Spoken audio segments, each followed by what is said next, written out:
현장 검증, 이종관 미스터리 스릴러. 누군가 병실에 불을 켰다. 수인은 소스라쳤다. 문이 열리는 소리도 발소리도 듣지 못했다. 그는 진통제를 줄이고 나서부터 통증 때문에 깊이 잠들지 못할 때가 많았다. 대신 시도 때도 없이 토막잠을 잤다. 잠들었다는 것도 모를 정도로 짧은 잠이었다. 누군가 그 짧은 사이 병실에 들어와 불을 켰다.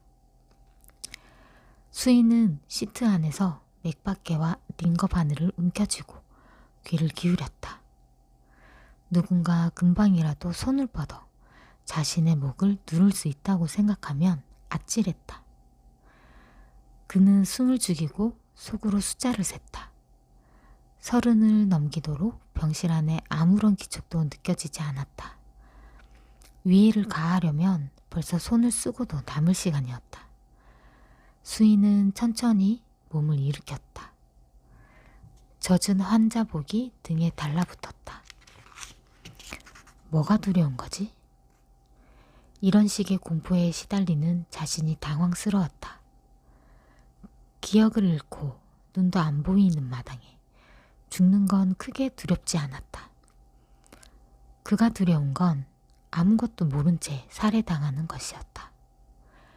카피캣을 기억해내지 못하고 잡지 못할까봐 느끼는 두려움이 공포를 키우고 있었다. 수인은 불이 켜진 찬장을 보았다. 완벽하게 밀폐된 암실 같은 눈앞에 바늘구멍만큼의 빛이 새어들어왔다. 이제 자신이 빛과 어둠의 차이를 구분할 수 있게 됐다는 생각이 들었다. 그는 한영사에게는 말하지 않기로 마음먹었다. 말하기에는 회복이 너무 미미했고 시력이 회복된다고 해서 기억까지 회복되는 건 아니니까. 지금 중요한 건 시력이 아니라 기억이었다. 수인은 수시로 시간을 거꾸로 돌려 하루를 역순으로 기억해내 보려 했다. 하루를 거슬러 올라가다 보면 더 먼 하루를, 자신이 기억해야 할 하루를 떠올릴 수 있을 것 같았다. 가장 최근의 기억부터 떠올려 보면 깜빡 잠이 들었고 불이 켜졌고 그 전에 저녁 식사를 했다. 저녁 식사를 하는 동안 숟가락을 떨어뜨렸고 숟가락은 가벼운 플라스틱 재질로 만들어져 떨어져도 소리가 나지 않았다. 얼마 전인지는 모르겠으나 김간호사와 이간호사가 들어와 링거를 교체해 주었다는 걸 기억해냈다. 이간호사가 혼자서도 능숙하게 링거를 교체하고 혈관을 잡아 체열할 수 있게 되었음에도 둘은 늘 함께 병실에 왔다. 그리고 그 전에 수인은 검사를 받았다. 김간호사와 이간호사가 이동식 침대를 밀었다. 침대 바퀴가 삐걱거리며 굴러가는 소리 사이로 금속들이 부딪히며 내는 소리가 따라왔다. 무장한 최순경이 걸을 때마다 내는 소리. 병실을 나와 이동할 때면 복도는 항상 조용했다. 그들을 제외하고는 아무도 없는 것 같았다. 수인은 신호등이 꺼진 도로 위를 달리는 기분이었다. 환자용 엘리베이터를 제외하고는 운행이 정지된 듯 승객용 엘리베이터의 소음도 들리지 않았다. 복도가 조용한 것은 그렇다 해도 승객용 엘리베이터의 운행까지 통제했다는 게 신경 쓰였다. 그만큼 병실 밖은 위험하다는 뜻이었다. 이제 하루 전의 하루를 떠올렸다. 한영사가 왔던가? 갑자기 그의 기억을 자르고 문이 열리는 소리가 들렸다. 본능적으로 수인은 다음에 들려올 소리에 집중했다. 주무시고 계셨던 건 아니죠? 한영사였다. 그녀가 이렇게 늦은 시간에 온 것은 처음이었다. 수인은 뭔가 심상치 않은 일이 벌어졌다는 걸 짐작했다. 그는 손을 들어 인사를 대신했다. 너무 늦은 시간에 왔죠?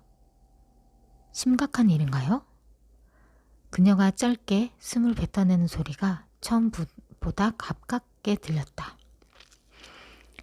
5개월 전쯤에 시와호에서 토막난 시체가 발견됐어요.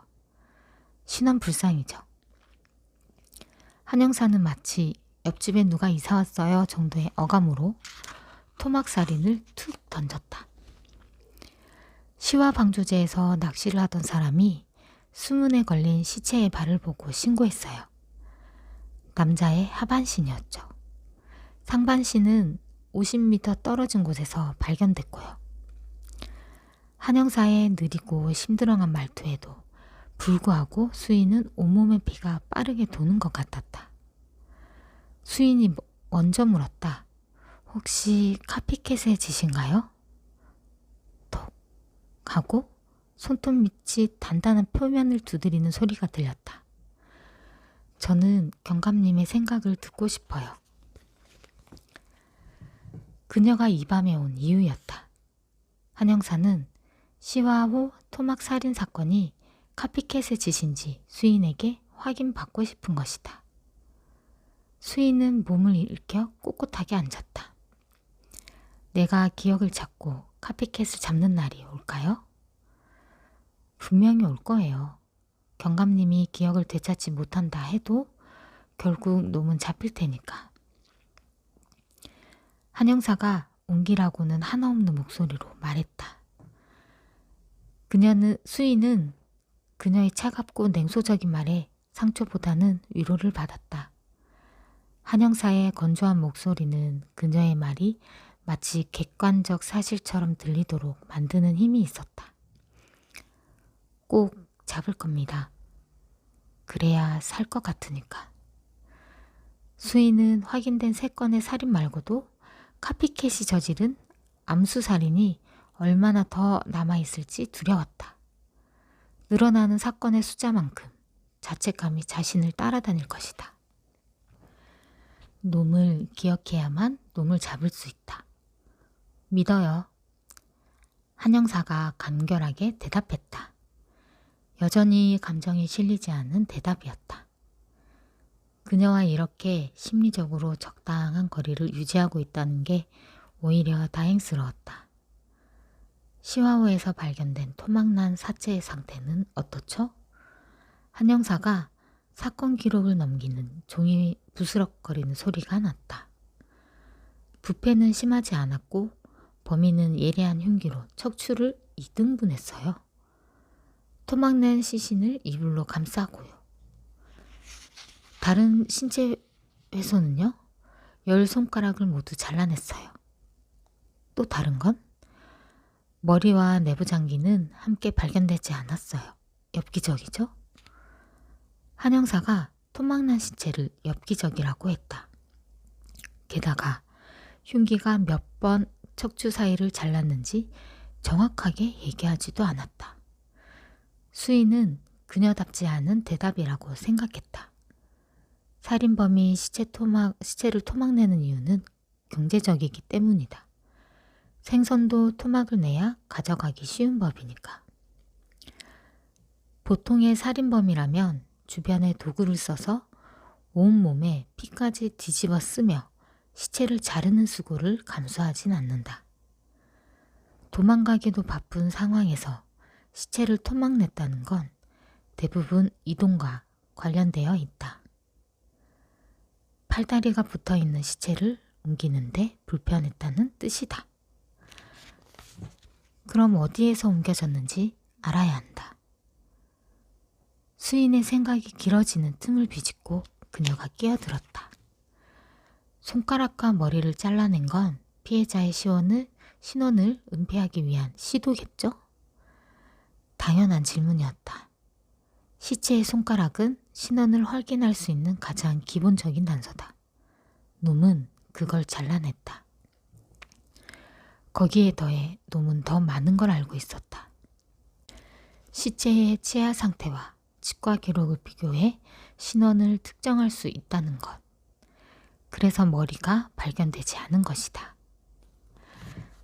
토막 시체를 이불로 감쌌다고 했나요? 수인이 물었다. 네, 시장에서 흔히 팔리는 이불이라 단서가 되지 못했고요. 피해자의 신원을 일부러 지웠다면 범인이 누군지 알 수 없도록 하려는 게 아닐까요? 아니요. 카피캣이라면 피해자의 신원이 밝혀지면 누구의 범행인지 알 수 있도록 설계한 것 같아요. 그걸 어떻게 추론한 건지 말씀해 주실 수 있나요? 한지수는 질문을 하면서 잠시 뜸을 들였다. 범인은 남자로 면식범이에요. 물론 차량이 있고 범인의 주거지와 유기한 시와오는 심리적인 저항선을 넘는 거리에 있어요. 그리고요. 범행 장소는 피해자와 범인의 거주지 둘 중 하나일 텐데 둘 중 가족이 없는 곳의 거주지가 범행 장소일 가능성이 크겠죠. 수인은 자신의 입속에서 갑자기 튀어나온 심리적인 저항선이라는 단어가 낯설었다. 분명 뜻은 알고 있는데 자신의 머릿속 어디에서 건져 올린 건지 알 수 없었다. 수인은 자신의 다른 기억들도 사라진 것이 아니라 머릿속 어딘가에 남아있다는 생각이 들었다. 다만 꺼낼 수 있는 방법을 모를 뿐. 왜 남자고 면식범이죠? 한 형사가 다시 질문을 했다. 다리나 그 밖의 관절을 자르지 않고 척추를 잘랐다는 건 2등분만 하면 옮길 수 있다는 뜻이에요. 무게보다는 남들의 이목을 피해 시체를 옮기기 편한 크기로 잘랐다는 것이 선행하는 이유죠. 이럴 때 보통 범인은 근력이 있는 남자일 확률이 높지요. 면식범이란 분석은요? 한 형사가 아주 기초적인 질문을 했다. 그녀는 아무것도 모르는 일반인처럼 질문을 던지고 있었다. 일반인이라면 토막이라는 단어의 센 어감 때문에 사건의 외형에 집중해 사이코패스니 뭐니 떠들어댈 것이다. 하지만 형사라면 왜 토막을 냈는지 본질을 볼 것이고 그 본질엔 면식범이란 결과가 따라올 것이다. 사람을 죽이고 대수롭게 토막 내 유기했다는 건 사체가 살해 현장에서 발견될 경우 자신이 유력한 용의자로 지목당할 위치에 있다는 뜻이죠. 그래서 면식범이군요. 단순히 시체를 매장하거나 유기한 경우라면 범행 자체가 발견되는 걸 지연시키고자 하는 목적이에요. 하지만 토막 내 유기한 경우라면 범행 장소가 범인이나 피해자의 집이라는 건요. 사체를 싼 이불로 쌌다는 건 집 안에서 죽여 토막까지 냈다는 뜻인데 아직까지 범행이 발각되지 않았다는 건 두 사람의 거주지 중 혼자 사는 집일 가능성이 크다는 거죠. 한 형사는 그의 대답에 동의하는 듯 질문을 멈췄다. 수인은 뭔가 한 단계씩 시험을 거치는 기분이었다. 그녀가 다음 말을 읽기를 기다렸다. 사체를 옮기기 위해선 차량이 필요했을 거고 차량을 이용한 경우라면 살해 현장 부근에 유기할 이유도 없는 거고요. 그렇죠. 수인은 토막 살인 사건의 개요를 머릿속에 정리했다. 범인상이 구체적으로 그려졌다. 그런데 구현된 범인상과 카피캣의 특징이 어긋났다. 이번 사건은 손가락을 자르고 머리를 잘라 의도적으로 피해자의 신원을 지웠다. 신원을 지우면 범행의 익명성을 얻을 수는 있지만 카피캣의 범행 목적은 사라진다. 조롱도 메시지도 없는 살인을 위한 살인이 되고 마는 것이다. 카피캣이 그걸 원했을까? 자신의 범행인 줄 모르는 살인이 카피캣에게 의미가 있을까? 한 형사는 왜 이 사건이 카피캣의 연쇄 살인 사건이라고 추정했을까? 그가 질문할 차례였다. 뭔가가 더 있군요. 지웠지만 지우지 않은 결정적 단서. 경감님은 그게 뭐라고 생각하세요? 그게 뭐든 토막 사체의 신원을 특정할 수 있는 결정적 단서라고 수인은 생각했다. 잘라낸 머리나 손가락? 한 형사가 짧게 숨을 내뱉는 소리가 들렸다. 그리고 침묵이 이어졌다. 수인은 한 형사의 침묵이 불안했다. 저 뭔가 기억나는 게 있나요? 짧은 침묵을 깨고 한 형사가 물었다. 수인은 한 형사의 질문이 주치의가 매번 던지는 질문과는 어감이 다르다는 걸 느꼈다. 주치의의 질문이 단순히 상태를 물어보는 거라면 한 형사의 질문에는 기대라는 감정이 섞여 있었다. 아직은 미안해요. 놀랐어요. 너무 정확하게 예측하셔서. 오늘 김영학의 집 냉동실에서 잘린 손가락 한 개를 발견했어요. 내내 건조했던 한지수의 목소리에 생기가 도는 것이 느껴졌다. 손가락의 주인은 김영학이었고요. 맞아요. 나무를 숲속에 숨겼군요. 카피캣은 김영학의 머리와 손가락을 잘라 신원을 지운 뒤 시체를 5개월 전에 다른 변사체들 사이에 숨겼다. 경찰은 5개월 전에 토막 시체 DNA를 국가수에 의뢰했을 테고 DNA 데이터베이스에서 일치하는 유전자를 찾지 못했을 것이다. 김영학의 실종 신고가 되지 않은 5개월 전 데이터베이스에 김영학의 DNA가 있을 리 없다. 결국 나무는 숲이 되어버린 거였다. 카피캣은 나무를 숲에 숨겨서 너무 빠르지도 너무 늦지도 않게 발견하도록 범행을 설계했다. 그리고 잘라낸 손가락 한 개를 냉동실에 숨겨 힌트를 남겼다. 맞아요. 나무를 알아보지 못하고 숲을 헤매게 만든 거죠. 수인은 한 형사의 목소리에서 당황과 분노가 뒤섞인 감정을 읽을 수 있었다. 결국 나무를 찾아낸 건 한 형사입니다. 지금부터가 시작인 거고. 한 형사의 표정이 조금은 풀어졌기를 바랐다. 수인은 자신의 말이 끝나는 것과 동시에 손끝이 단단한 표면을 두드리는 소리를 들었다. 수인은 그 소리가 휴대폰의 액정을 두드리는 거라는 걸 깨달았다. 한 형사는 늘 두 사람의 대화를 녹음하고 있었던 것이다.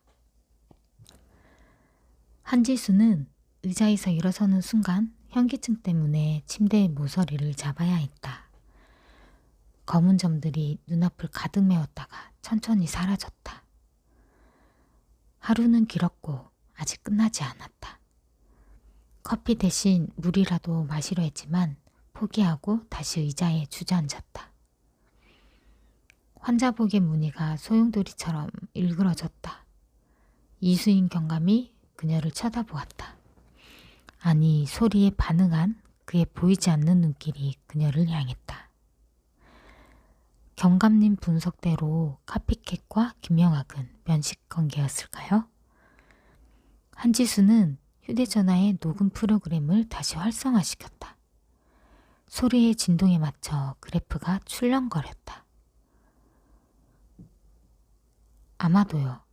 침입도 없고 충돌도 없고 납치도 없고 공범도 없는 살인이라는 건 면식관계라는 가정 말고는 성립하지 않으니까요.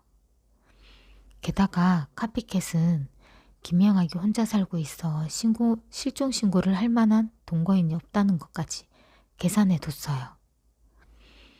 경감님은 카피캣이 김영학의 주변 인물일 거라고 추정하시는 건가요? 주변 인물은 아니에요. 살인에 감정이 없어요. 감정보다는 아주 계획적인 이성에 의한 범행이에요.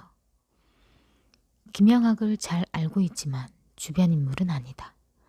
거기서부터 수사가 시작되는 거군요. 맞아요. 이를테면 침묵이 이어졌다. 한지수는 이경감의 보이지 않는 시선이 자신을 지나 허공에 머무는 것을 보았다. 그의 상태가 정말 많이 좋아졌다는 걸 알 수 있었다. 그녀는 이경감이 자신의 질문에 대답을 하고 추론을 하는 모습을 끊임없이 살폈다. 혹시 그의 기억이 스트레스를 이기지 못하고 뒤로 숨는 것은 아닐까? 걱정을 하면서도 질문의 강도를 조금씩 높여왔다. 이경감은 생각했던 것보다 훨씬 더 잘 해냈다. 미처 그녀가 파악하지 못한 부분까지 짚어낼 정도였다.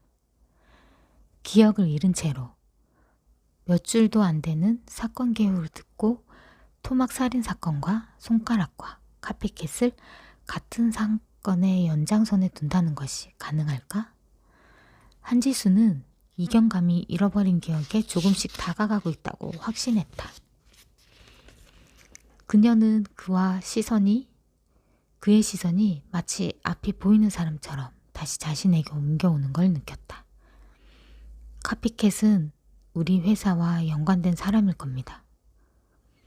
우리 회사라고요? 한지수는 자신도 모르게 되물었다. 회사라는 말은 형사들이 사람들의 이목을 끌지 않고 수사를 하기 위해 밖에서 쓰는 그들만의 은어였다. 그가 은어를 기억하고 있다. 카피캣은 너무 많은 걸 알고 있어요. 회사 내부에 있거나 적어도 조력자가 있어요. 이경감은 그녀가 되묻는 의미를 눈치채지 못했다. 그렇다면 최소한 연차가 있는 부장 정도는 돼야겠죠?